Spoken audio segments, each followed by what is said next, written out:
We go to the church, I go up into the choir loft, and he's not there. And this man says, I'm Jack's best friend. I'm a little concerned he's not here. He's always here by 10 of 8. I was beginning to feel guilty, like I'd made him go away. And at that moment, he says to me, well, who should I tell him came? Because it seems like he's not coming. I said, tell him Kevin Dann came. I was walking to Manhattan. I wanted to see him and say hello. And I turned, and there's Jack coming up the stairwell. He didn't recognize me. I had to say, Jack, it's Kevin. This is a man I dedicated a book to. He's 80 years old now. And and then the organ starts, and it's time for the Mass to begin. So I go downstairs and I wait. And after the Mass, he had told me, he said, I have to go sing in Highland Falls after this. And then as it turns out, he said, no, I'm at your disposal. I want to spend some time with you. Can I take you to breakfast?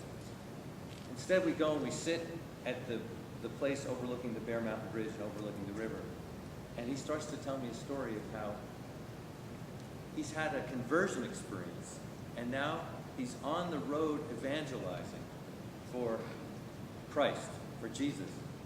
This man who I'd known as a scientist, as a historian, and he tells me, my patron saint is the little flower, Saint Therese, and he gives me a prayer card, and he gives me this medallion, and he takes my hands, and he says a prayer. This is a man who's never taken my hands. He's a kickboxer.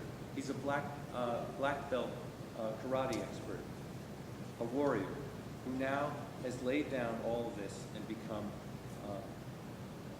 a man of great peace in his own heart. And I told him the story of how I'd been brought to him.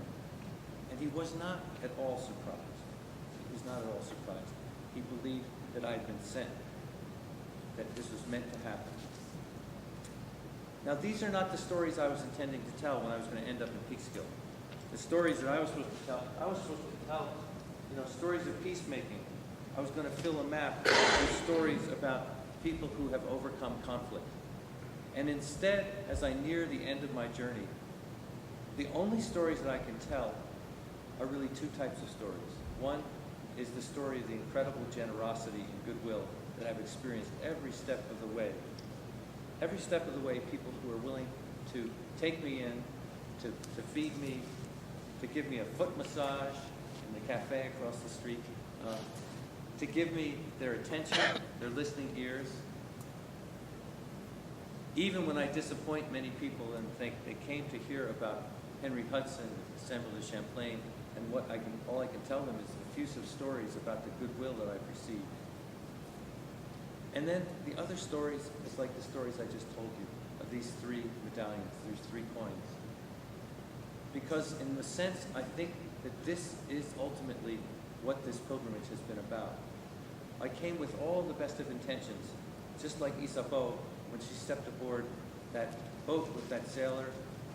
She was looking for something, he was looking for something. Something unexpected happened. And the unexpected has happened to me day after day. But each of these unexpected things have both been graces for which I am so grateful, but they have also been the kinds of stories that perhaps I didn't realize I was looking to tell all along. Because when Champlain dreamed of amitié, when he dreamed of this place of peace, he was also a person who had great devotion to the spiritual world.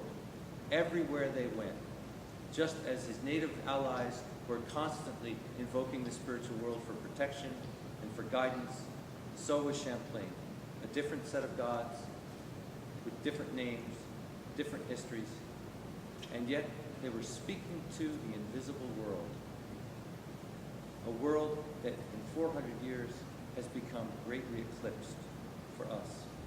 As we watch the flotilla of the ships up the Hudson, or as I will find when I go home on Thursday, and the celebrations will begin it's the anniversary. We will begin in Burlington, Vermont.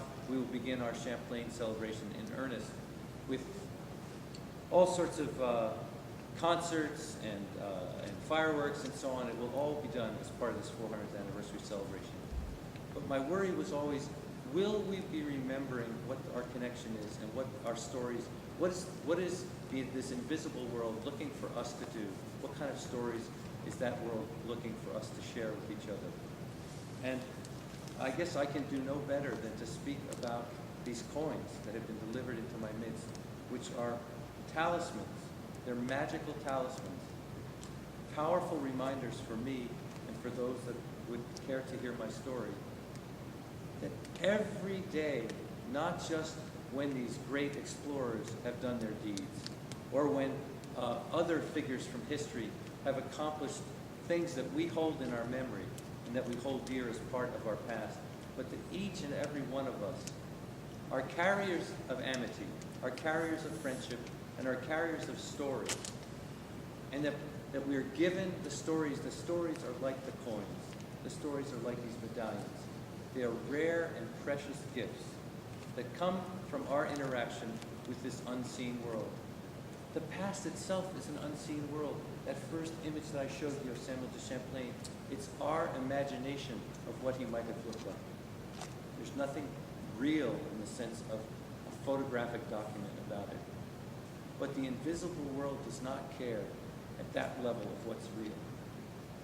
But the invisible world, the subtle world, the spiritual world, the great beings who watch over us and see what the human beings in these two valleys do, what they feel and what they know is our intention that comes from our heart. I've been given a great gift of heart in this pilgrimage. To sit there in the dark and to listen to me, I feel like is one more coin that I put in my palm and I carry with me as I go to the next place. God bless you all. Thank you very much.